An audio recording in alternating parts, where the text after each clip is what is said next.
SBS, JTBC, 대한항공이 일본해라고 표기된 지도를 사용했다가 큰 논란을 빚었습니다. 기사도 나왔죠? 제목은 JTBC, 일본해 표기 논란에 재조명된 프랑스 게임 속 한국해. 여기서 말하는 프랑스 게임은 레인보우 식스 시즈라고 하는데 이 게임 속 지도에는 Sea of Korea라는 명칭이 사용된 지도를 사용했다고 합니다. 그러니까 프랑스 게임에서조차 한국해라는 표현을 쓰는데 우리나라를 대표하는 방송사, 항공사가 일본해 표기가 된 지도를 사용하니까 참 한심하다 뭐 이런 내용이죠. 그런데 반전은 2019년 레인보우 식스 시즈 비디오에서는 일본해라고 썼답니다. 그래서 한국 게이머가 수정을 요구하니까 거절당했어요. 저는 게임 회사건 우리나라 언론이건 일본의 표현을 사용한 것이 전혀 문제라고 생각하지 않아요. 오히려 동해라는 표현을 사용하지 않았다고 비난받고 사과를 하는 것이 좀 더 문제가 많다는 입장입니다. 자, 우선 방송사에서 왜 일본의 표기가 사용된 지도를 썼는지 알아봅시다. 그들의 해명에 따르면 미국 기상연구소인 버클리 어스의 미세먼지 지도를 사용했는데 구글을 통해 자동 번역되는 과정에서 동해를 일본해로 표기한 내용이 방송에 나간 것이다. 그러니까 해외에서 사용되는 지도를 그대로 가져다가 쓰니까 일본의 표기가 쓰인 거예요. 문제는 비단 미국뿐만 아니라 다른 모든 나라에서도 일본해라는 명칭을 사용합니다. 국제 표준이니까요. 물론 수십 년간 한국의 적극적인 동해 표기 요청 덕분에 요즘은 30-40% 지도에서는 일본의 동해 표기를 병기한다고 합니다. 이런 식으로요. 그렇지만 반대로 말하자면 60-70%는 이런 노력에도 불구하고 일본해라는 표현을 단독으로 사용하고 있다는 뜻입니다. 게다가 동해라는 표현을 단독으로 사용하는 지도는 세계 어디에도 없어요. 언론사야 그렇다 치고 국제 표기를 사용해야 하는 항공사에서 동해라는 표현을 썼다? 썩 좋아 보이지는 않습니다. 물론 뭐 이렇게 반박할 수는 있겠죠. 지금은 일본해지만 동해로 바꾸려면 우리부터 노력해야 한다고. 정말 정확한 지적이죠. 그러나 저는 여기에도 동의하지 않아요. 애초에 동해라는 표현 자체가 문제라고 생각합니다. 이유는 한 가지예요. 국제 표준이 될 리가 만무하기 때문이죠. 동해 지역은 한국, 북한, 일본, 러시아 4개국이 인접한 해역입니다. UN 지명 표준화 회의에서 지명에 대한 분쟁이 일어났을 경우에는 관련국 간 합의에 이르기 전까지 잠정적으로 병기할 것을 권고하고 있습니다. 즉 지금 당장은 병기를 하고 있지만 곧 4개국 합의를 통해서 국제 표준을 정해야 합니다. 자, 그럼 동해는 왜 국제 표준이 될 수 없는지 알아봅시다. 국제 표준으로 바다를 표기하는 방식에는 일반적으로 3가지 방식이 있습니다. 우리나라는 다행히 3가지 방식을 모두 사용하고 있기 때문에 예시를 보여주기 굉장히 편한데요. 첫째, 동해, 국제 표준 일본해. 가장 많이 쓰이는 방식으로 근처 지명을 사용합니다. 예를 들면 티모르해, 페르시아만, 노르웨이의 대한해역. 바다 이름만 들어도 위치가 어딘지 딱 감이 오죠. 반면에 동해는 말만 들으면 어디 있는지 모르겠어요. 한국의 동쪽에 있는지 미국의 동쪽에 있는지 베트남의 동쪽에 있는지 감이 안 잡힙니다. 그리고 또 문제가 다른 나라에서는 이미 동해라는 표현을 많이 씁니다. 예를 들면 발트해를 우리는 발트해라고 부르지만 독일, 스웨덴에서는 동해라고 부릅니다. 중국은 우리나라의 남해를 동해라고 불러요. 베트남은 남중국해를 동해라고 부르고요. 근데 갑자기 동해가 또 생기면 동해가 2개가 되는 건데 헷갈리겠죠? 마지막으로 동해는 우리나라 기준에서야 동해지 일본한테는 서해고 러시아에서는 남해예요. 동해라는 표현은 얼핏 보면 중립적인 표현인 것 같지만 가만 생각해보면 지극히 한국 중심적인 표현이죠. 두 번째, 서해를 예를 들어 봅시다. 서해의 국제표준은 황해입니다. 이 경우에는 바다의 특징이 나타나죠. 비슷한 예로 흑해, 홍해, 산호해가 있습니다. 동해도 이 케이스처럼 청해라고 부르자는 의견도 있었는데 이름만 놓고 보자면 좀 괜찮은 것 같습니다. 하지만 청해는 과거에 거의 쓰인 적도 없었고 그렇다고 현재 사용하지도 않기 때문에 사용하자고 주장할 명분이 없습니다. 세 번째 경우 남해를 예를 들어 봅시다. 남해의 국제표준은 동중국해입니다. 이 경우에는 사방 위에 지명까지 합쳐놔서 바다 위치를 추측하기 가장 쉽죠. 그러니까 우리도 만약에 동해라는 표현을 정 쓰고 싶다면 한국 동해나 동한국해라고 써야겠죠. 실제로 북한은 조선 동해라는 표현을 씁니다. 근데 말하다 보니까 문득 든 생각이 있는데 신기하게도 우리나라는 동해가 일본해라는 표기에는 굉장히 붕괴하지만 남해가 동중국해인 것은 전혀 신경 쓰지 않아요. 이에 대해 문제 제기를 한 경우를 단 한 번도 본 적이 없습니다. 그런 것을 볼 때 우리는 동해 표기가 중요하다기보다는 일본해라는 표현을 보는 게 꺼림칙해서 이런 주장을 하는가 싶기도 합니다. 동중국해는 괜찮고 일본해는 안 괜찮고 너무 맹목적인 반의 감정이 아닌가 싶어요. 뭐 여튼 이 3가지가 바다를 표현할 때 사용하는 가장 일반적인 방법입니다.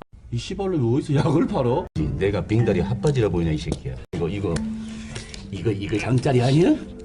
자, 모두들 보쇼. 아, 그렇습니다. 북해도 있죠. 북해는 4번째 케이스, 예외적인 케이스입니다. 이건 어떤 경우냐면 국가 간 합의가 잘 이루어져서 알아서 정하는 경우예요. 북해는 영국에서는 동해고 스칸디나비아 반도에서는 남해가 되지만 얘들은 그냥 동쪽에 있건 남쪽에 있건 예전부터 북해라고 불렀어요. 그러니까 별 문제 없이 지들끼리 북해라고 부르기로 합의했어요. 이렇게 관련국 간 협의가 잘 이루어지면 사실 뭐라고 불러도 상관은 없어요. 뭐 그렇다고 꼴리는 대로 막 외계인해, 프랑스해, 캥거루해 이렇게 지을 수는 없는 거고 최소한의 명분이나 역사성은 필요하겠죠. 동해가 만약 국제표준이 되려면 이 4번째 예외적인 케이스에 속해야 되는데 동해는 명분도 없고 합의도 잘 안됩니다. 게다가 역사성도 없어요. 4개국에서 합의를 해야 되는데 러시아는 일본해라고 부르겠대요. 북한은 조선동해라고 부르고요. 일본은 당연히 일본해라고 부르겠죠. 그러니까 한국만 동해라고 부르자고 주장하는 겁니다. 우리나라 의견과 일치하는 나라가 단 하나도 없어요. 그리고 또 문제가 뭐냐면 한국의 주장 자체에도 모순이 지나치게 많다는 겁니다. 동해라는 표현을 사용해야 할 근거가 과거에도 Sea of Korea라고 많이 불려서였대요. 근데 국제표준을 정하는 당시 일제감정기, 남북전쟁 시기였으므로 제대로 된 목소리를 못 냈다 하는데 우선 첫째로 안타깝지만 뭐 어떻게 할 방법은 없다고 생각합니다. 겁니다. 고지전이란 게 있죠. 휴전협정을 끝낼 때 그 고지를 차지한 놈이 결국 그 땅을 가져가는 것이죠. 만약에 휴전협정하기 바로 직전에 고지를 빼앗겼으면 뭐 어쩌겠습니까? 거기다 대고 원래 내 땅이었으니까 내 거다 뭐 이렇게 주장하면 돌려주나요? 둘째로 한국이 주장하는 건 옛날에 한국해라고 불렸다는 거예요. Sea of Korea가 한국해지 동해가 아니죠. 실제로 동해라는 표현은 고문서에도 거의 안 나와요. 한국해는 좀 나오지만. 그러니까 결국에는 동해는 역사성도 없는 거죠. 그래서 한국해, 한국동해 뭐 이런 쪽으로 밀고 나가면 차라리 괜찮을 것 같다고 생각했는데 이건 또 안 된대요. 그 이유는 한국해라고 쓰면 대한해협과 명칭이 겹치고 수십 년간 동해로 홍보해온 마당에 이제서야 한국해로 바꿀 명분이 없다고 하네요. 또한 우리 측에서 주장하는 중립성을 우리 스스로 부정하는 것이기 때문에 한국해는 안 된대요. 그러니까 우리 주장을 요약해보면 옛날부터 한국해라는 표현을 써왔지만 동해라고 부르자는 건데 비유를 해보면 마트를 우리나라는 오래전부터 상점이라고 불러왔으니까 앞으로는 물품점이라고 부르자 뭐 이런 수준이죠. 얼핏 들어도 좀 이상하죠. 이 일련의 사태가 돌아가는 상황을 보면서 굉장히 미개하다고 느꼈어요. 2008년에 중국에서 한국 사람들은 공자를 한국인으로 생각한다는 대만발 루머가 퍼졌어요. 그게 10년 넘게 반항 감정의 일환으로 사용됐습니다. 현실은 공자인지 고자인지 저도 관심 없죠. 그런데 그 사실이 10년 뒤에나 밝혀지더라고요. 이런 걸 보면서 좀만 찾아보고 합리적으로 생각해봐도 답이 나오는데 왜 그걸 못할까 이해가 안 됐어요. 근데 우리도 똑같이 그 짓 하고 있죠. 국평호 거리는 게 좀 와닿더라고요. 오늘의 교훈을 말씀드리며 마치겠습니다. 당신이 하는 그거 애국 아닙니다.